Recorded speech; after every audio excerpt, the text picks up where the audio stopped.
Olá, minhas queridas, meus queridos, minhas irmãs, meus irmãos em Cristo, meus amigos, meus convidados, convidadas, tudo bem com vocês? Alegria poder ficar com vocês mais um tempo, darmos continuidade aos nossos estudos bíblicos. Eu espero que todos vocês que me veem, que me ouvem nesse momento, estejam muito bem e sob a graça e a paz de nosso Senhor e Salvador Jesus Cristo. Esse é o meu desejo, eu espero que todos realmente estejam assim. Vocês estão animados? Animadas? Vamos continuar o nosso estudo do livro dos Salmos? Pois bem, é para isso que eu estou aqui agora, hein? Conto com vocês. Eu não canso de falar, né, com vocês que esse é um dos estudos mais ricos que eu estou fazendo com relação a esse precioso livro das Sagradas Escrituras. Realmente um estudo fascinante, eu espero que você esteja sentindo a mesma coisa, tá? Vamos lá? Vamos caminhar. Hoje, o que é que nós faremos hoje? Hoje nós daremos continuidade com o nosso estudo sobre o livro dos Salmos, mas com o Salmo 23. Quem não se lembra desse salmo tão reiterado em diversas ocasiões por diferentes motivos e razões? Todos vocês, muita gente sabe de cor, né? Memorizou esse salmo, é lindo demais. E talvez pelo fato de ser tão lindo, tão repetido, tão orado, não é?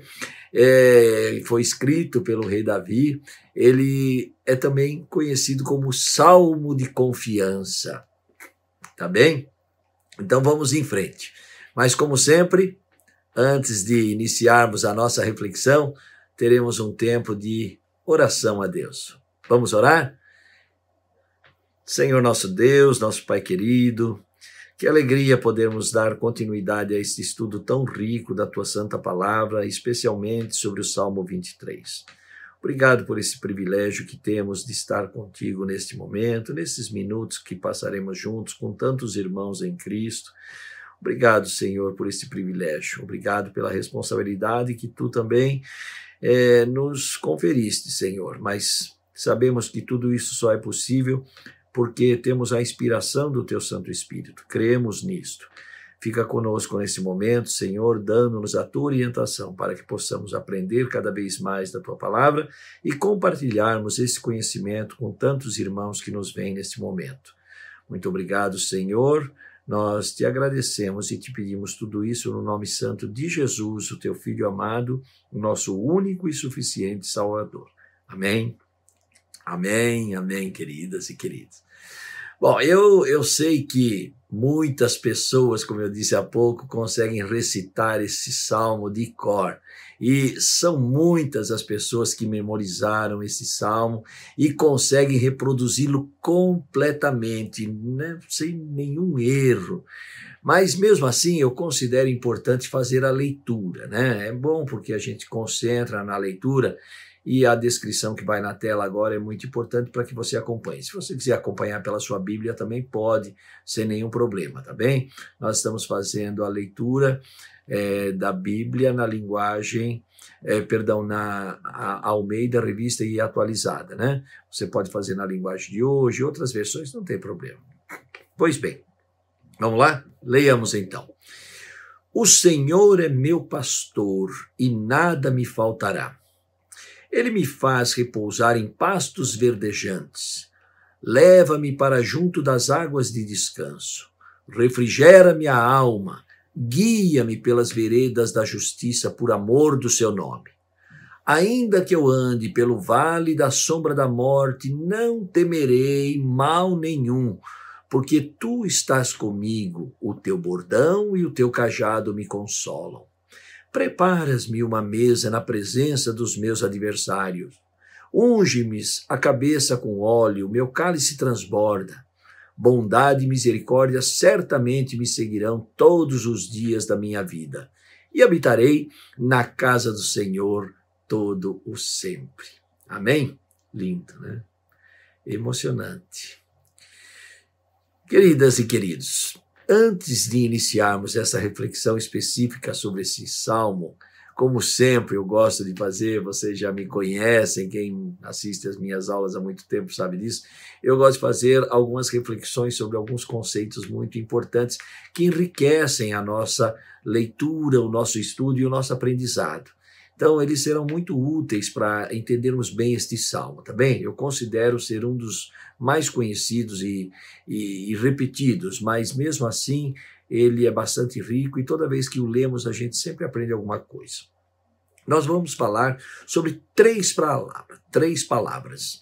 Elas estão diretamente relacionadas à mensagem desse salmo.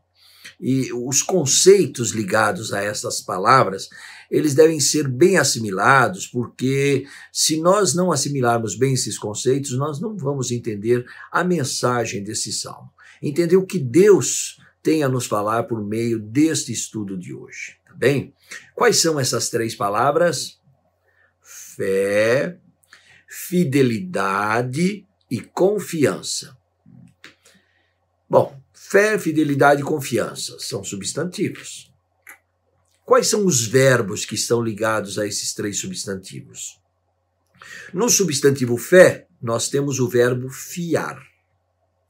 No substantivo fidelidade, nós temos o verbo fidelizar.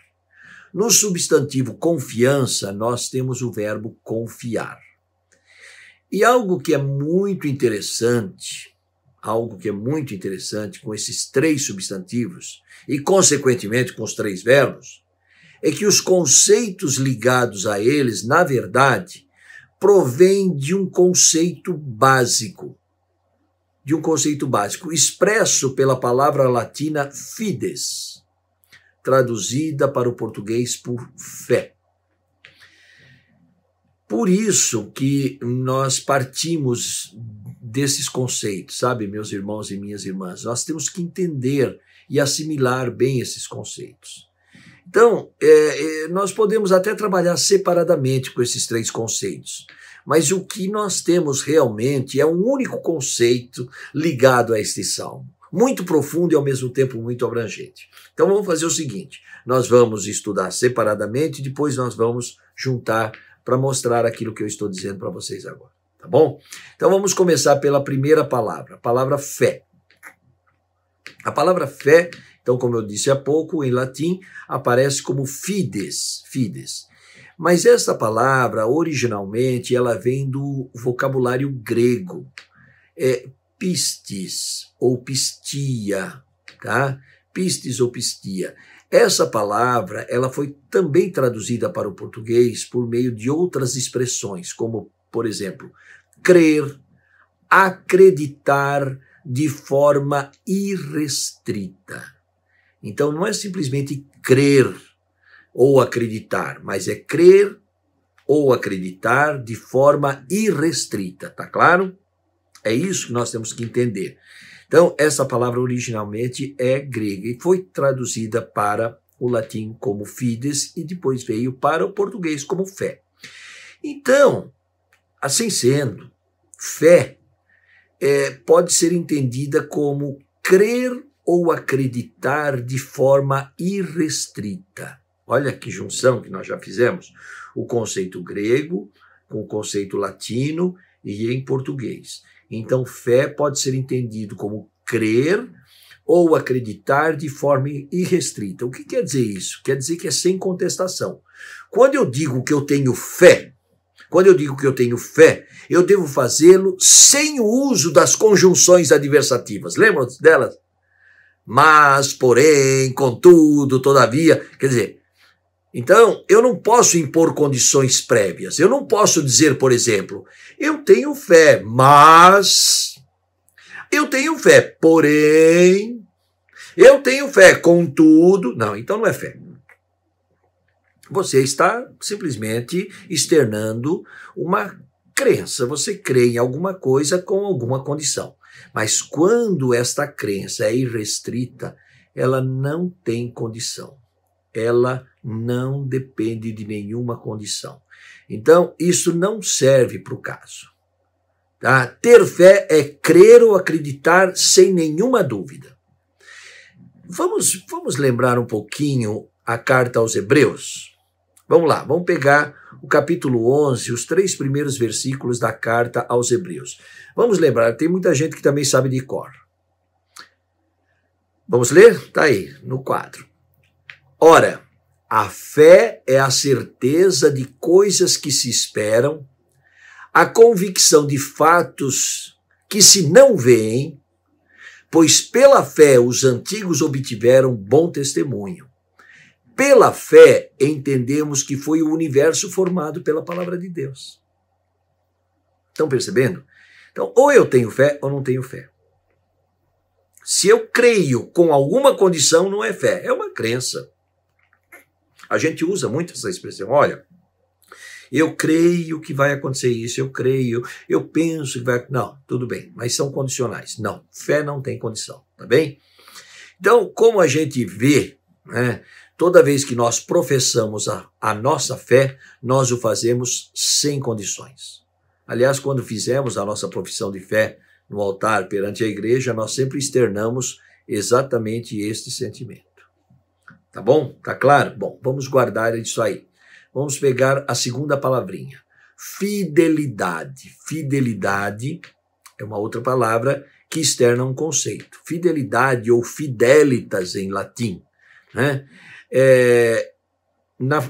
Vocês sabem que tem o latim clássico e o latim vulgar, né? No latim vulgar aparece fidelitate. Bom, mas tudo bem. De qualquer forma, fidelidade, fidelitate, fidelitas, tá? E esse conceito, ele exprime uma aceitação de afirmações. Então, quando eu digo que eu sou fiel, não é? Quando nós falamos em fidelidade, eu estou aceitando afirmações, valores e práticas de uma certa pessoa ou de uma instituição.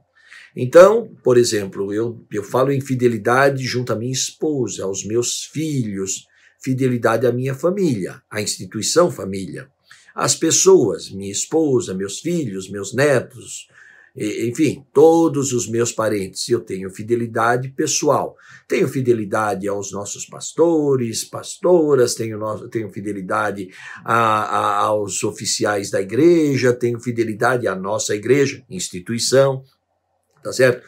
Então, isto é fidelidade, ou seja, eu estou aceitando uma afirmação, eu aceito estes valores, aceito estas práticas. Isto é fidelidade. A fidelidade, ela enseja uma parceria, uma lealdade, uma cumplicidade, um afeto e uma alteridade. Para eu ser fiel, eu preciso sentir o que o outro sente. Eu preciso saber me colocar no lugar do outro. Eu preciso ser leal. Como é que eu posso ser fiel se eu não sei o que está acontecendo com a outra pessoa? De repente, tudo que eu imagino não se concretiza do outro lado, então eu passaria a ser fiel a coisas ou a causas que realmente não se coadunam com os meus princípios e valores. É um risco muito sério ser fiel, de repente, a uma causa que eu não defendo. Por isso precisamos ser muito zelosos e cuidadosos. Então, de forma reduzida, eu posso dizer o seguinte: fidelidade é ser fiel ou não desistir de determinada causa. Sob qualquer pretexto, eu defenderei esta causa. Isso significa que eu sou fiel. Então, isto é fidelidade. Vamos lembrar de que a fidelidade, ela compõe o fruto do Espírito. Vocês já fizeram estudo, certamente, sobre as cartas paulinas, e nós vamos pegar aqui um pequeno trecho da carta de Paulo aos Gálatas, e vamos ler juntos Gálatas, capítulo 5º, quinto capítulo, versículos 22 e 23. Olha o que diz lá Paulo, o apóstolo Paulo aos Gálatas. Mas o fruto do Espírito é amor, alegria, paz, longanimidade, benignidade, bondade e fidelidade, mansidão, domínio próprio, e contra essas coisas não há lei. Tá? Então veja como é importante a fidelidade. Guardamos? Então já falamos de fé, Agora falamos de fidelidade e vamos falar do terceiro conceito. Confiança. Confiança. Confiança, do latim, confidere, é outro conceito bastante importante para entendermos e aceitarmos a mensagem descrita no Salmo 23. O conceito de confiança ele está intimamente ligado aos dois anteriores, a fé e a fidelidade. Tá certo? Confiança significa crer ou acreditar em alguém ou em uma instituição de forma incondicional. Crer ou acreditar plenamente, com firmeza, portanto, sem dúvida alguma. Então, quando você diz eu confio em alguém, você não pode ter dúvida. É plena, tá certo? Você está aceitando aquelas condições plenamente. Eu confio numa instituição, eu confio na Igreja de Cristo, eu confio na empresa onde eu trabalho, eu confio na minha família. Isso significa não impor condições, porque se eu impuser condições, já não é mais confiança, tá?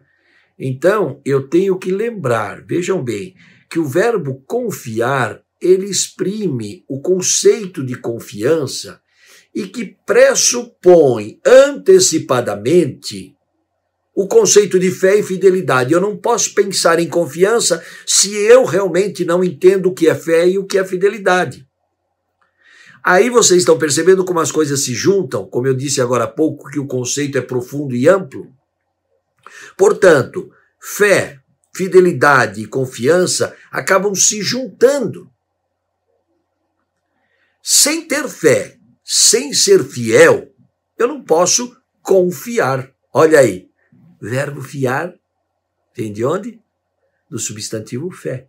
Confiar é um reforço sobre a fé, sobre o ato da fé. Então, vejam que agora parece que as coisas estão se aclarando, não é? Eu penso assim, é importante a gente refletir. Por quê? Porque se nós não refletirmos, nós simplesmente fazemos uma leitura e passa assim despercebido um monte de coisa. Então, depois dessa breve reflexão, né, nós passaríamos também aqui muito tempo se quiséssemos, mas o objetivo nosso é outro, é estudar especificamente o Salmo 23. Então, depois dessa breve reflexão com essas três palavras e os respectivos conceitos, eu pergunto.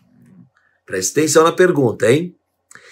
Quem que é digno de receber nossa manifestação de fé, nossa fidelidade e nossa confiança? A quem realmente eu posso dizer eu tenho fé? A quem eu posso dizer que eu sou fiel? A quem que eu posso dizer que eu confio? Todo ser humano é falível. Todas as instituições são imperfeitas.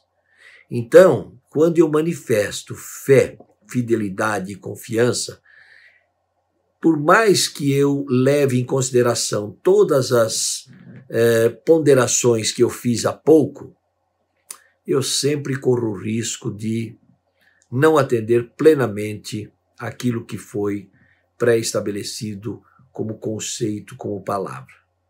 Na verdade, o único que é digno da minha fé, da minha fidelidade e da minha confiança, dignidade, o único que é digno, quer dizer, o único que é merecedor de tudo isso, é o Senhor, é Deus, é o nosso Deus, nas pessoas do Pai, do Filho e do Espírito Santo. Quando eu digo que eu confio em Deus, eu estou dizendo que eu tenho certeza de que Ele está no controle de toda a sua criação. Confiar em Deus é ter certeza que Deus está no controle de toda a sua criação. Tá bem? E particularmente da minha vida, da sua vida. Essa é a grande diferença entre os deístas e os teístas. Ambos podem dizer que creem em Deus, mas que Deus é este? Quem é o Deus de um deísta? Quem é um Deus de um teísta? O Deus de um deísta é aquele que ele acredita que criou todas as coisas, mas estas coisas ficaram para serem administradas pela própria natureza. Ou seja, é como uma caixa. Tudo se resolve lá dentro. Então, o ser humano é que vai cuidar, o ser humano é que tem o comando, a natureza é que tem o comando. Então, esses deístas costumam dizer assim, como, olha, Deus a árvore é Deus, a montanha é Deus, o ar é Deus, os animais são Deus. Não. Deus criou tudo isto. E Deus que controla tudo isso. Nós somos teístas, nós cremos num Deus criador, mas que tem o controle de sua criação. Então, este conceito é muito importante para a gente entender o Salmo 23.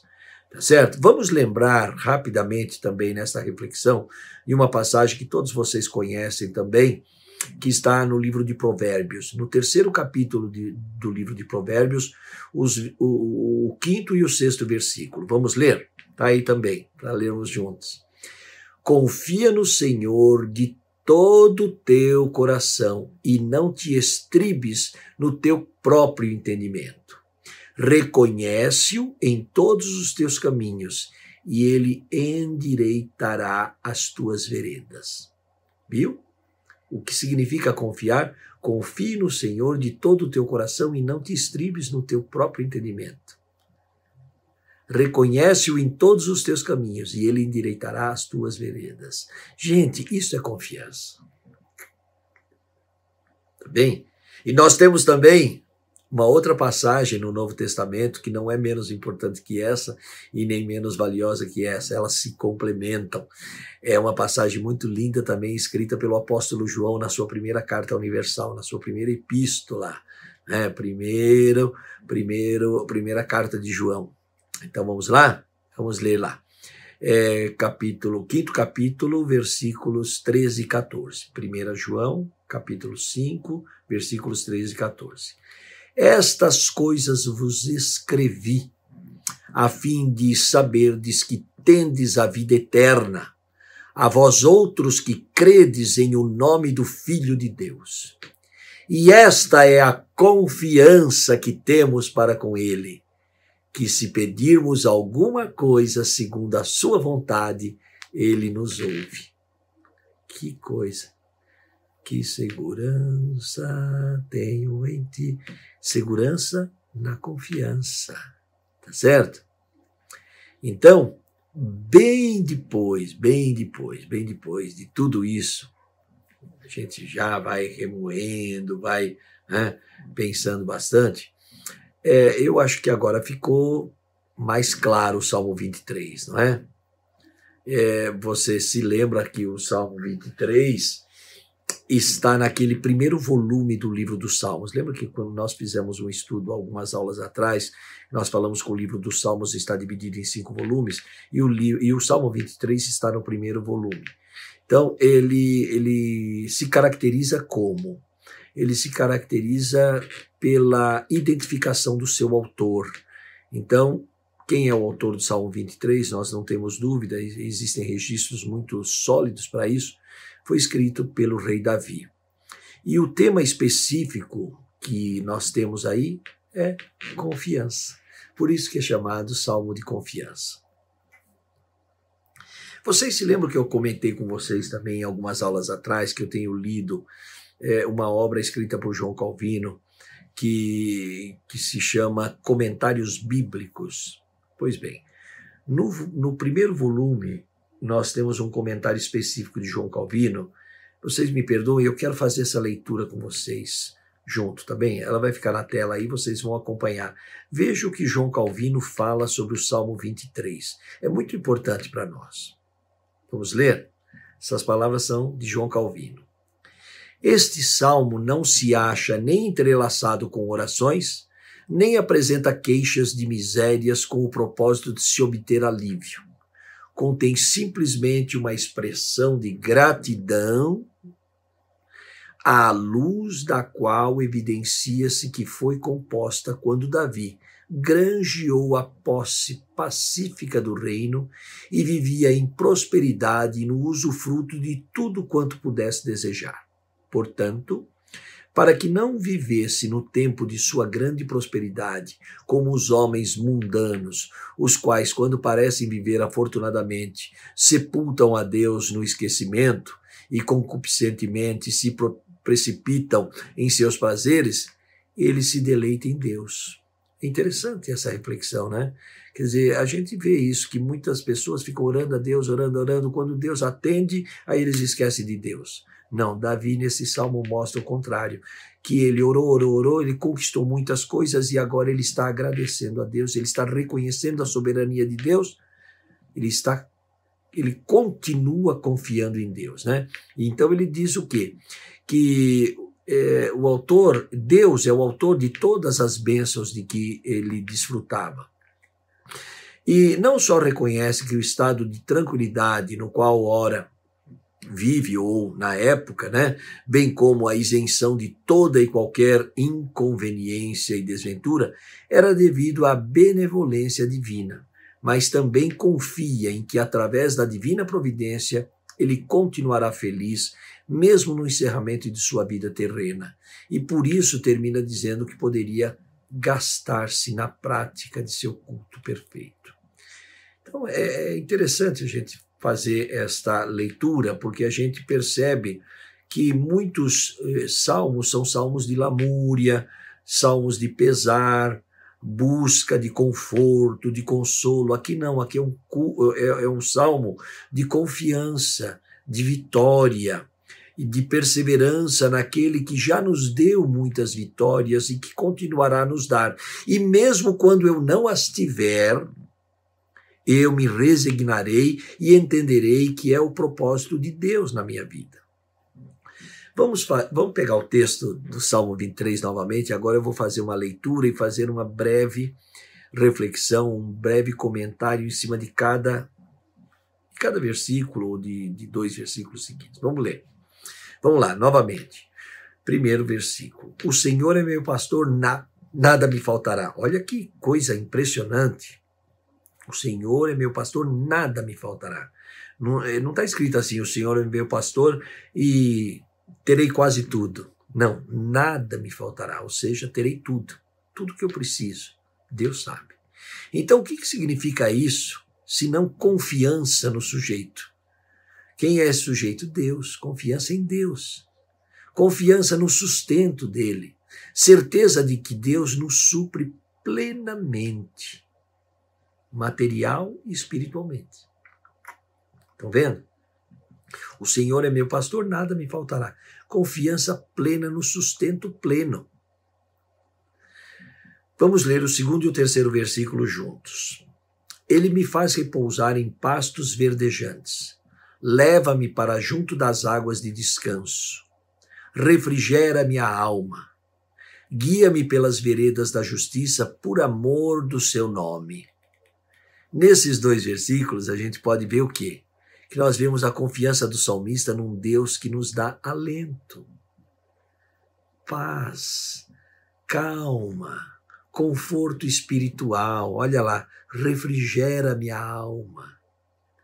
Guia-me pelas veredas da justiça por amor do seu nome. Ele me faz repousar em pastos verdejantes. Dá para você imaginar que coisa linda, né? Mesmo que seja num sentido metafórico, mesmo que seja uma metáfora, né? Que coisa linda, que alento, que paz, que gozo, não é? Vamos ler o 4º versículo e o 5º juntos agora.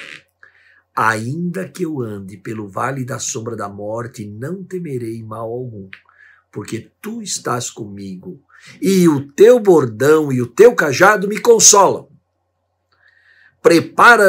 Preparas-me uma mesa na presença dos meus adversários, unges-me a cabeça com óleo, o meu cálice transborda.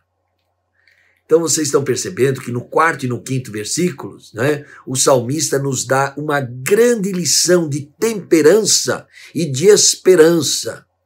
Porque, apesar das possíveis intempéries que nós teremos, ou já tivemos, continuamos tendo, ou tribulações que venhamos a passar, ou já passamos, ou estamos passando, independentemente desses momentos desgostosos para nós, não é? Desconfortáveis, horrendos.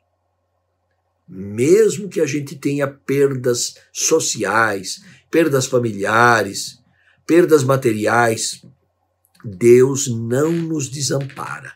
Eu posso confiar sempre nele. Ele sempre estará conosco. Isto é o significado desses 2 versículos.